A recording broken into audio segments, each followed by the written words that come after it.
Boa noite, meus irmãos. Graça e paz da parte de Cristo. Deixa eu pegar o microfone aqui, senão ficar até amanhã ajeitando as coisas aqui, não acaba nunca. É uma alegria a gente estar aqui essa noite mais uma vez. A gente está agora, esse mês, falando sobre as 5 solas. Final do mês agora, a gente comemora o dia da Reforma Protestante. Semana passada nós falamos sobre a sola fide, ou seja, somente a fé. E hoje vamos falar sobre a sola Escritura, somente a Escritura. Já convido você a abrir sua Bíblia em 2 Timóteo, segunda carta de Paulo a Timóteo, capítulo 3. Vamos fazer a leitura dos versos 10 a 17.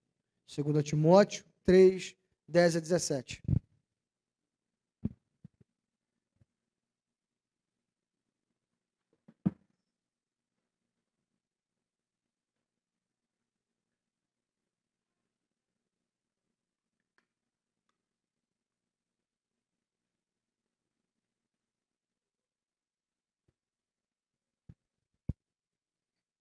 Enquanto vocês procuram, vamos orar pelas nossas crianças que vão para a salinha agora.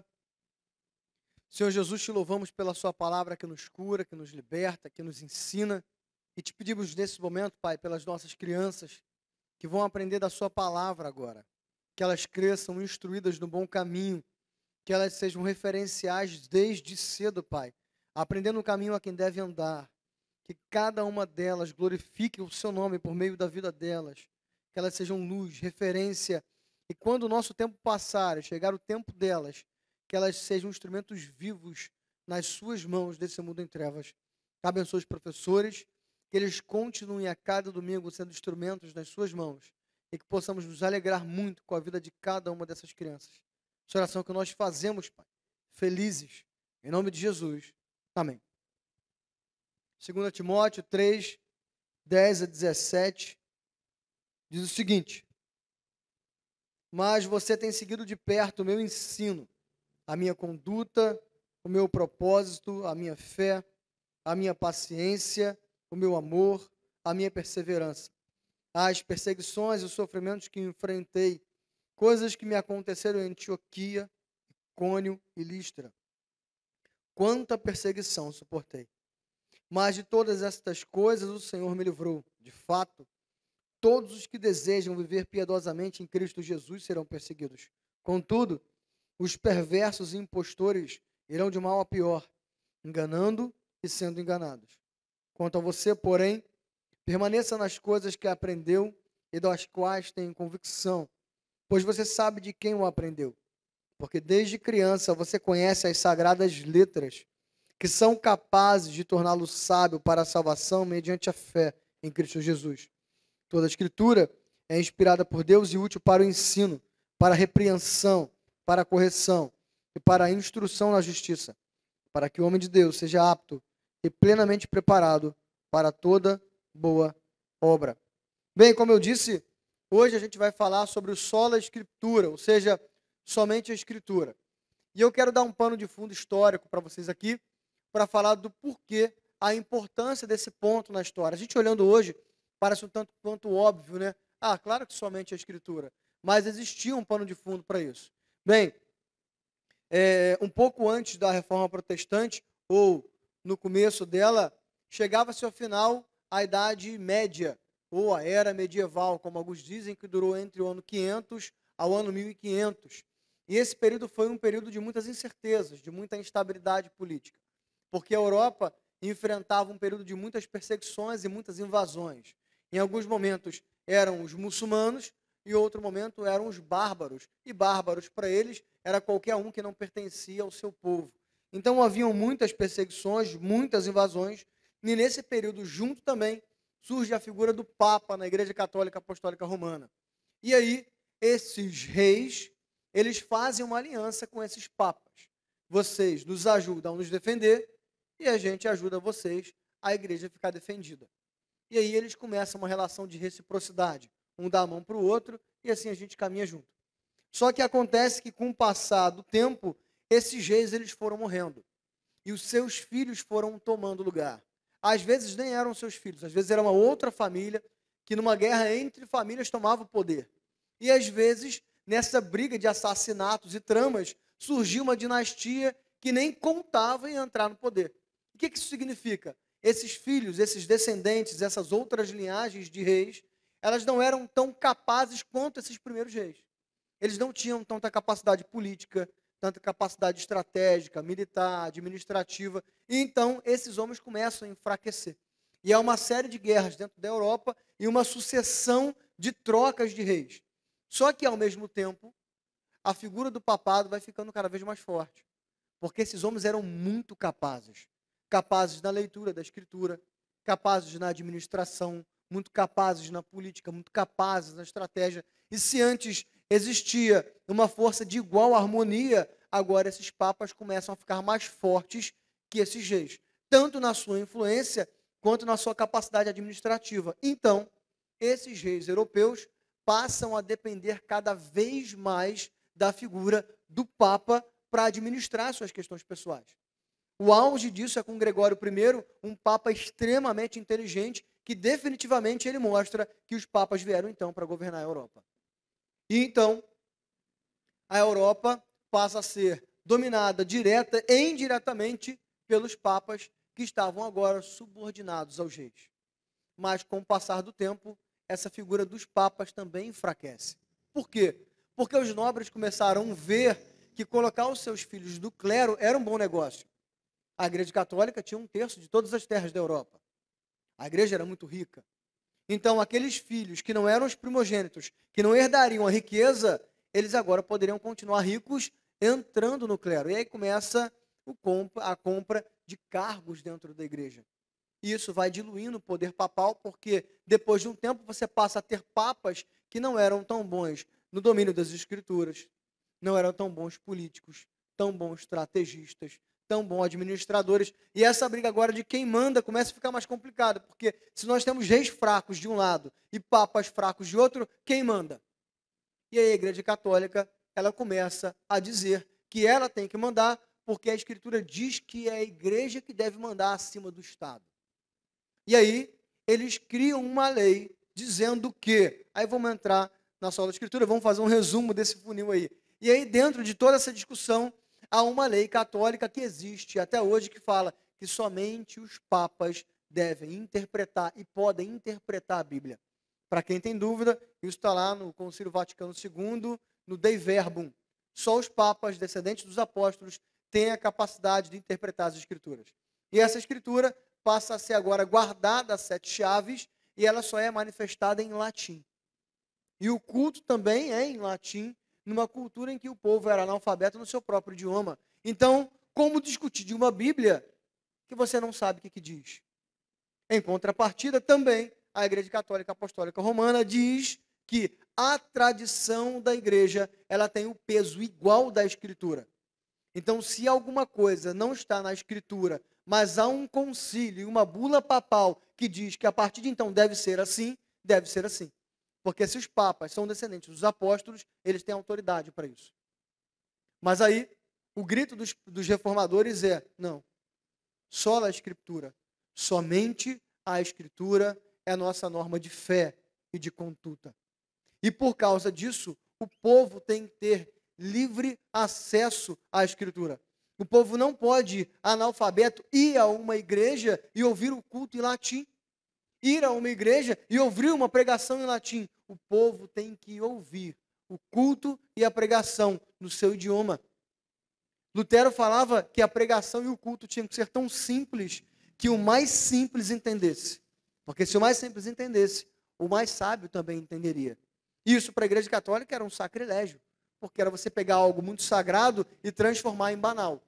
E esse é também um dos motivos que a igreja começa a perseguir Lutero. E tem um dia da dieta de Worms, que ele é colocado de frente com os bispos, em nome do Papa e em nome do rei, e ele é convocado a negar todos os seus escritos. Ele é chamado ali, ele tem algumas promessas, que ele não seria morto e que ele não seria preso no caminho de ida e no caminho de volta. Depois disso, ele não tinha mais garantia nenhuma.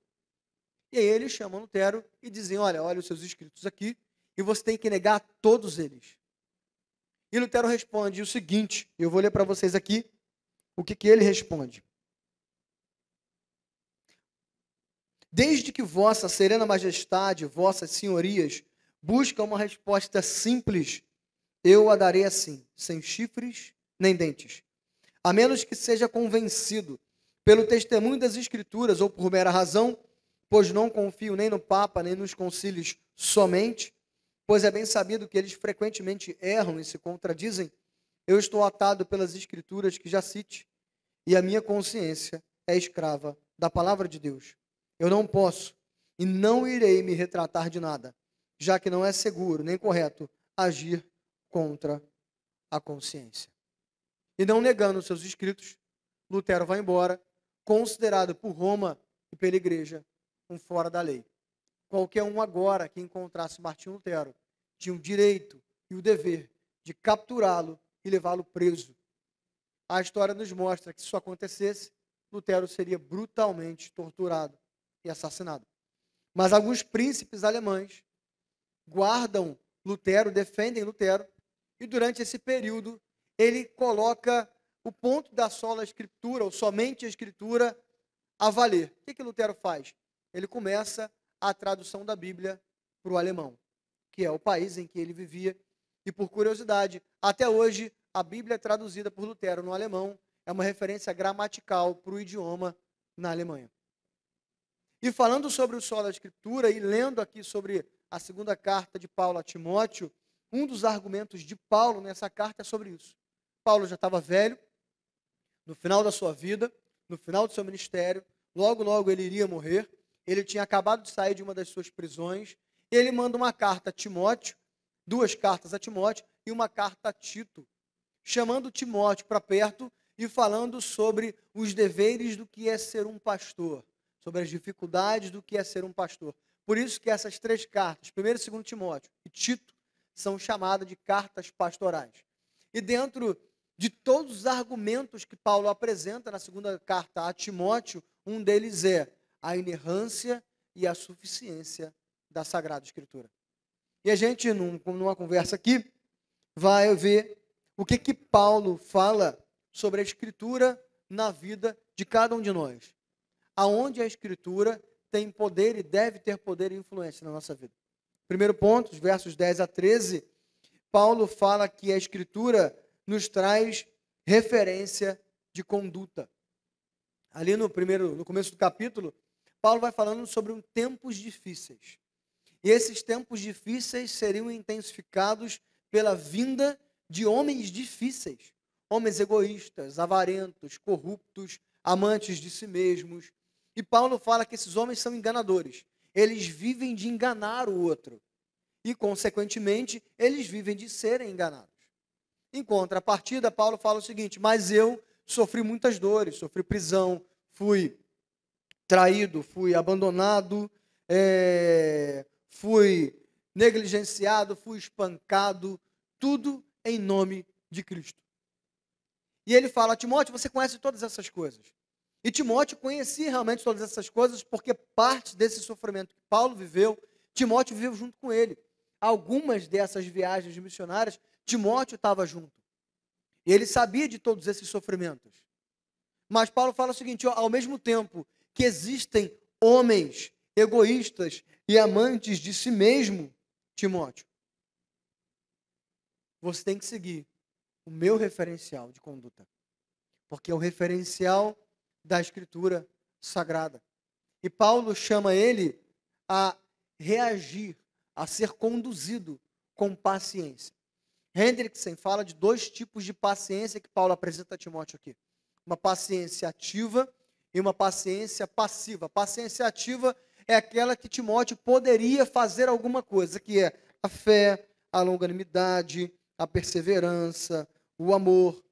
E a paciência passiva era aquilo que estava fora da sua mão, que era a perseguição e o sofrimento. Então Paulo fala: existe uma resposta que você, Timóteo, precisa dar ao mundo. Muitas pessoas respondem ao mundo com egoísmo, mas você tem que responder com paciência, naquilo que você pode fazer e naquilo que farão com você. Seja paciente, conforme a Escritura diz que você tem que ser paciente. Eu sofri, Timóteo, mas Cristo nunca me abandonou. Ele me fortaleceu, Ele foi comigo até o fim. E pensando nisso daqui, qual tem sido o nosso referencial? Qual tem sido o nosso modelo de conduta? Como cristãos que nós somos, nosso modelo de conduta tem que ser a Escritura Sagrada. Mas realmente tem sido o quanto nós temos demandado tempo de aprender da Escritura Sagrada. O quanto na nossa rotina de dia a dia nós temos lido a Sagrada Escritura. O quanto nós conhecemos ela. E quando eu digo conhecer, não é um conhecer teológico profundo, do Sitzleben, da homilética, da hermenêutica, não é isso. O quanto você conhece a Escritura, as suas histórias, a sua conduta. O grande problema é que no lugar de nós sermos influenciados pela Escritura Sagrada, hoje em dia nós somos influenciados pela cultura. Nós temos hoje influenciadores digitais. A gente nunca ia imaginar 5 anos atrás ou há 10 anos atrás que haveria uma profissão de pessoas que viveriam só de te influenciar na internet.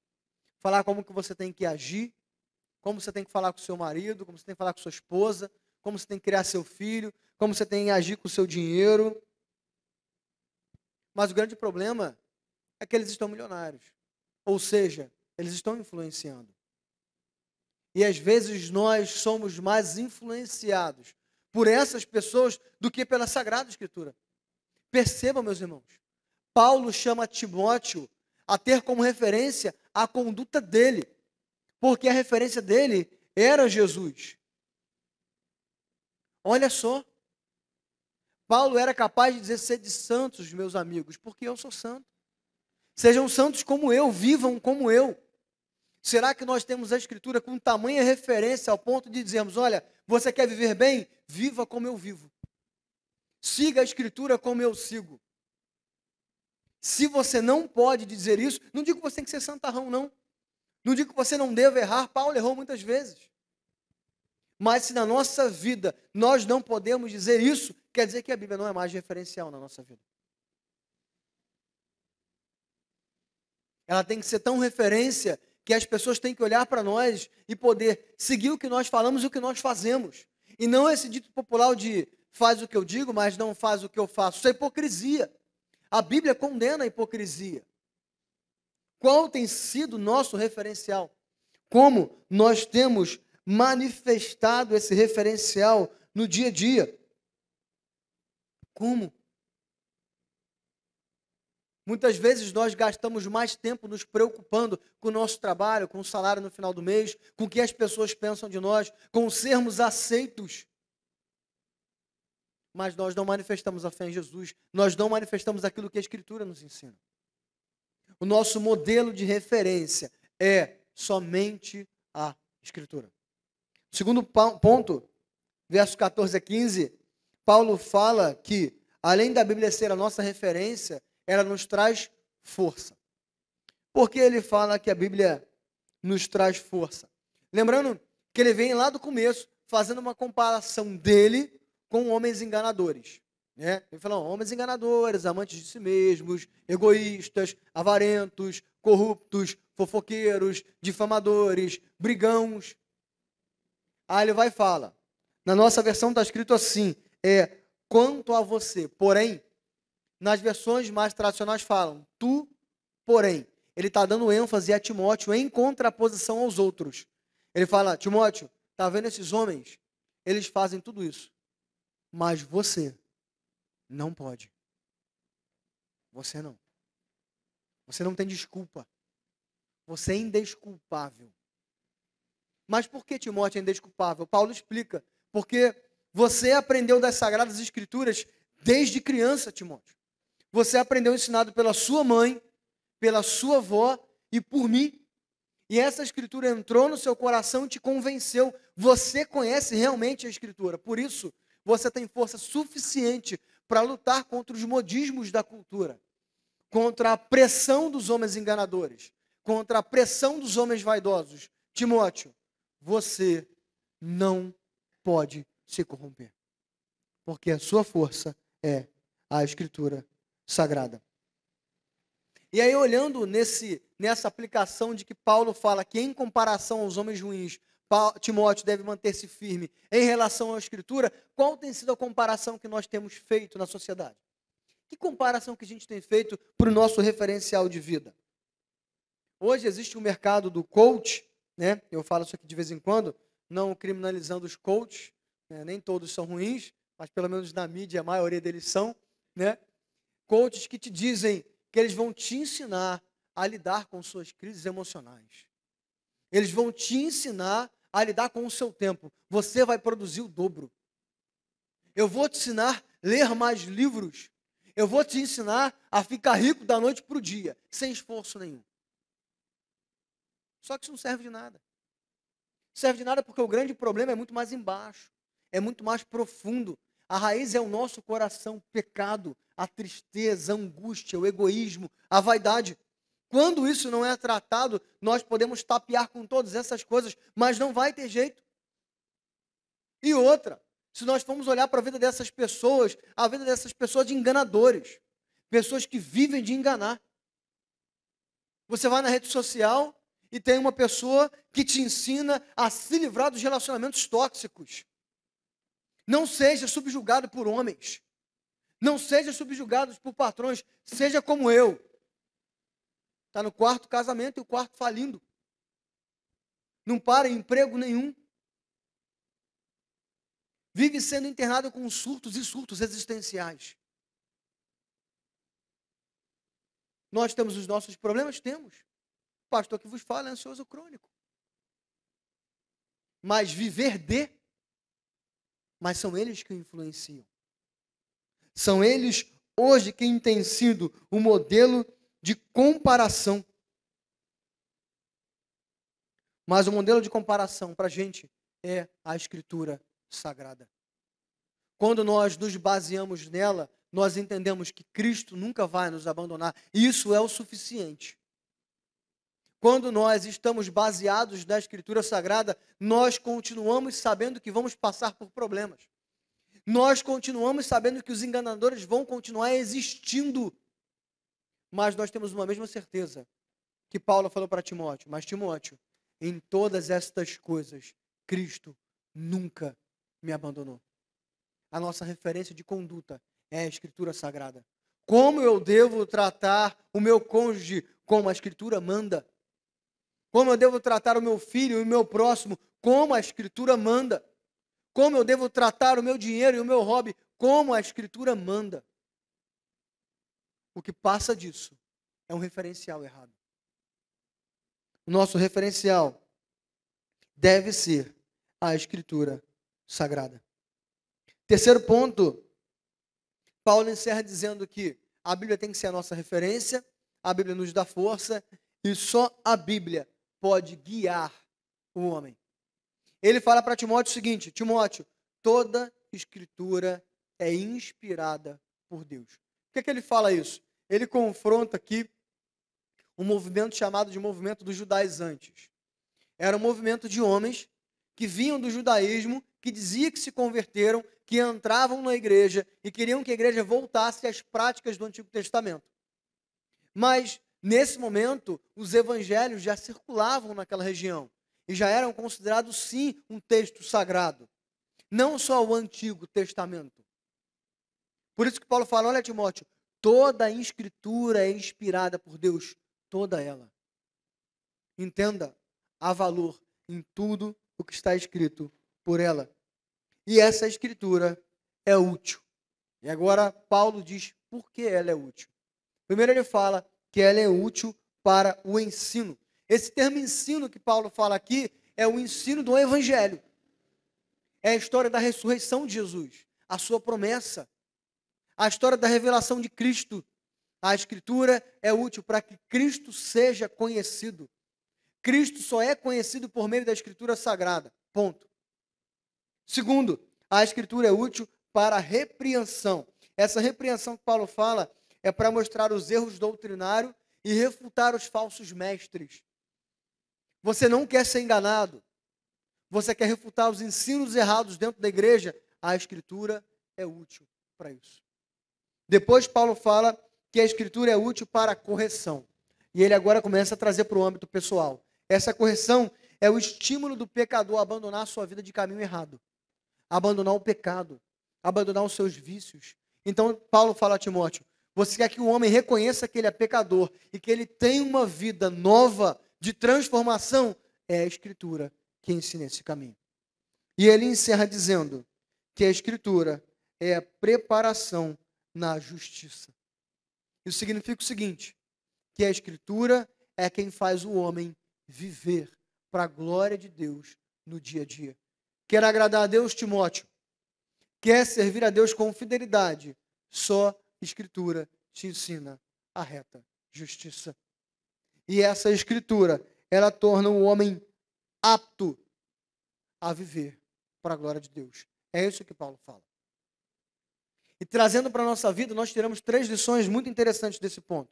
Primeiro, a Bíblia, ela nos guia porque ela mostra quem nós somos.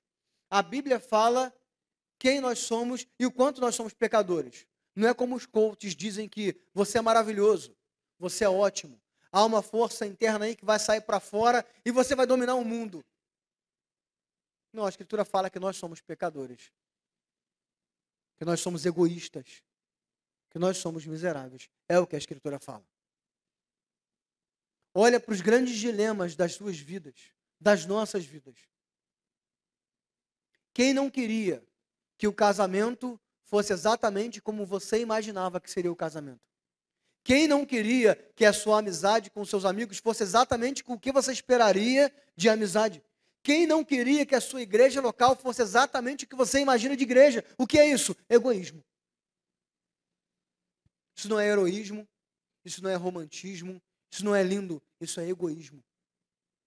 Porque se as nossas relações fossem exatamente como nós queríamos que nós fosse, nós estaríamos tolhindo quem o outro é.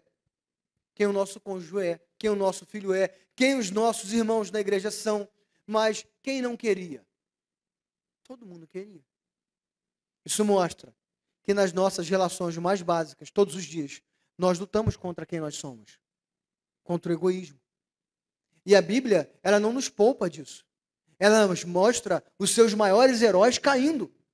Moisés, o homem mais paciente da terra. Moisés toca na rocha, com raiva ele bate.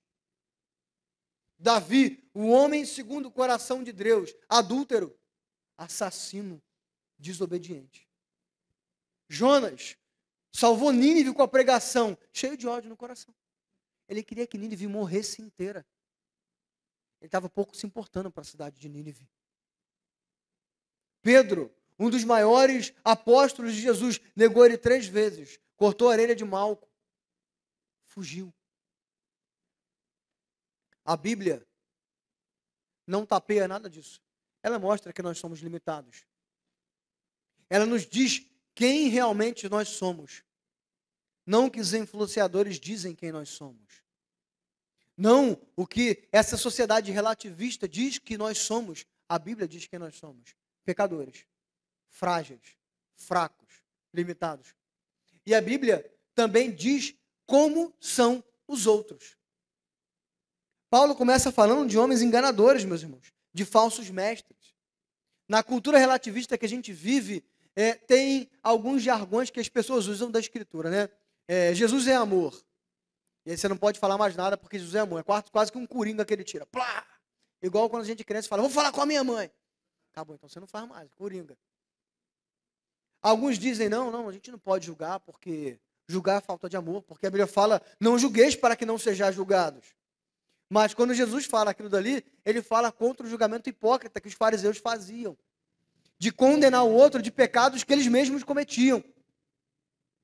Porque a Escritura fala, julgai segundo a reta justiça. A Escritura Sagrada. E essa Escritura Sagrada fala que existem homens enganadores, existem homens maus, homens corruptos, que nos fazem mal. Quem nunca foi afetado por eles? Eu fui aos montes. E sei que, infelizmente, continuarei sendo, porque é essa sociedade que a gente vive. Paulo faz um monte de lista, meus irmãos. Paulo falou, quanto aos avarentos, aos corruptos, aos mentirosos, aos fofoqueiros, aos difamadores, aos glutões, Quanto a esses meus irmãos, nem senta à mesa com eles para comer. Se aparta. E pasmem, grande parte dessa lista são de homens e mulheres cristãs. Paulo não está falando dos de fora. Porque ele ainda fala o seguinte: não estou falando para você não se relacionar com os de fora da igreja, porque se fosse assim, você teria que ser abduzido do mundo. Eu estou falando contra aqueles que dizem que comungam da sua fé e são mentirosos. A Escritura fala quem nós somos e também nos ensina a avaliar o outro. Não para que nós sejamos pessimistas, para que quando esses nos ferirem e vão nos ferir, nós não fiquemos caindo em autocomiseração. Ah, eu fui traído, enganado, Jesus. Não é isso. O próprio Paulo fala sobre isso a Timóteo. Timóteo, eu fui a um julgamento e Alexandre, o ferreiro, foi lá e foi uma testemunha contra mim. Alguns teólogos acreditam que Alexandre era um amigo de Paulo, que Paulo contava para lá ajudar. Ele foi e foi testemunha contra Paulo. Ele fala: Timóteo, haverá homens enganadores e que farão mal a você. Isso vai machucar, Timóteo, muito. Porque vai ter uma hora, Timóteo, que você vai viver completamente sozinho. Ninguém vai te entender. Ninguém vai te dar o braço. Não é à toa que Paulo aqui está sozinho. Ele fala para Timóteo: Timóteo, larga tudo que você está fazendo, vem embora. Vem até mim, traga uma capa, traga alguns livros. Eu estou sozinho. Mas a Escritura fala que existem homens enganadores para nós entendermos que a nossa vida não está baseada no que eles dizem quem nós somos. Ou quando eles nos fazem mal, não para nós agora ficarmos em autocomiseração e não conseguimos mais viver.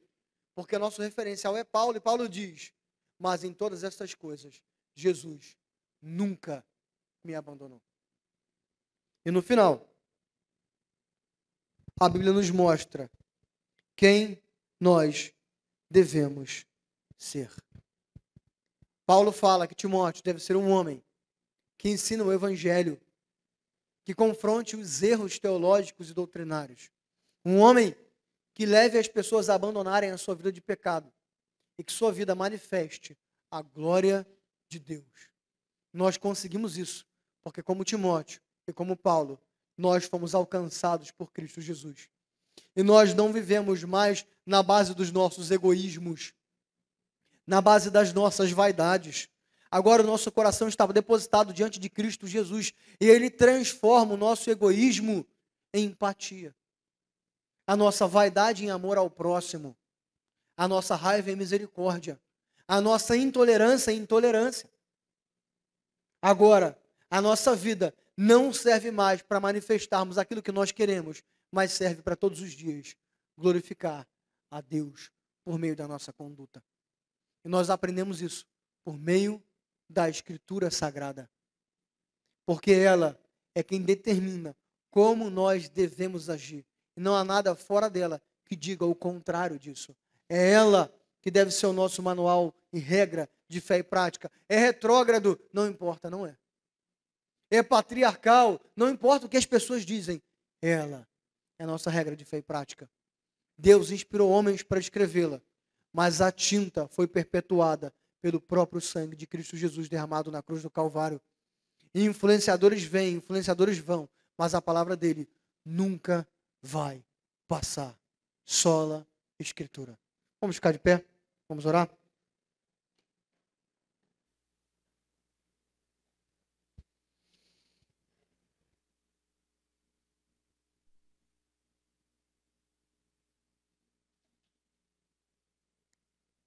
Senhor Jesus, nós te louvamos, ó Pai, porque há uma herança que ninguém pode nos roubar. A Escritura Sagrada, a sua revelação, Pai. Aquela que nos mostra quem nós somos, mas também nos mostra em quem o Senhor nos transformou.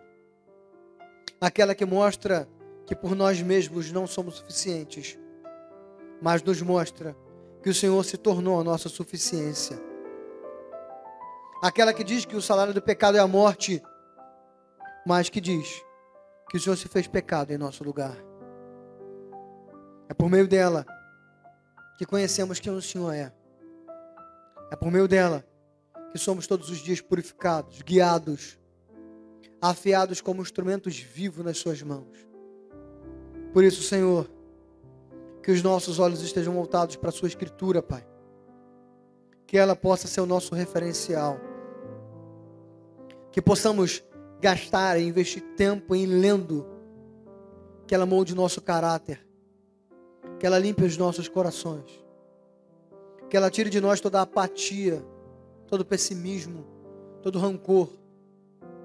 Que possamos ver nela a chave que abre o caminho da luz para o reino dos céus, a qual o bom pastor vai adiante de nós, nos guiando, nos fortalecendo.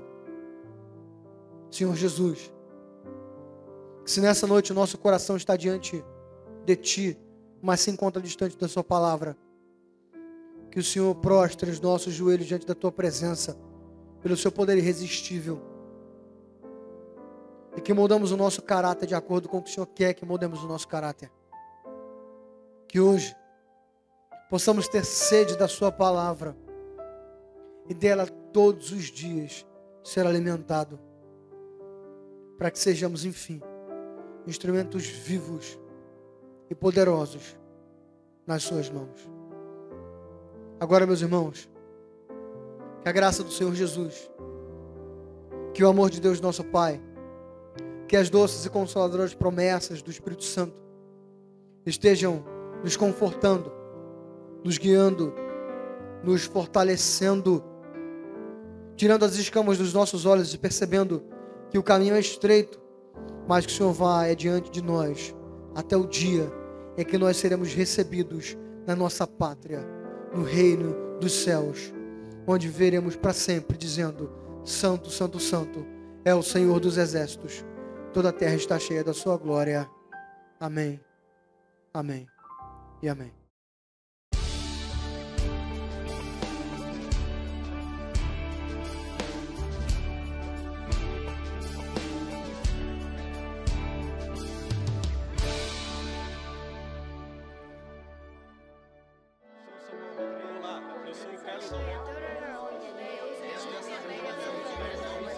Igreja Presbiteriana do Brasil, há 160 anos, abençoando a nação brasileira.